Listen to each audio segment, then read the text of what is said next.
السلام عليكم.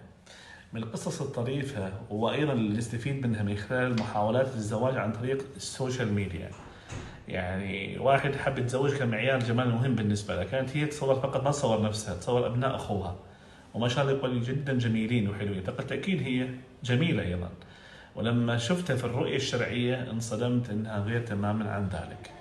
الثانية أو الثاني أيضا يقول كنت أتابعها تصور يدها، تصور الجوتي، وكله فلاتر. أيضا في الرؤية الشرعية لما شفتها انصدمت تماما، غير عن وكل البعد عن، يقول كنت أتوقعها مرسيدس طلعت لي كورولا، هكذا يقول هو يعني.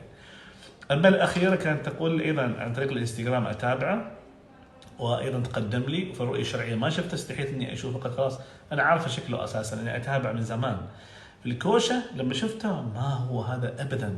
تقول الناس ترقص وتغني وانا راسي يدور، كيف اعيش مع هذا؟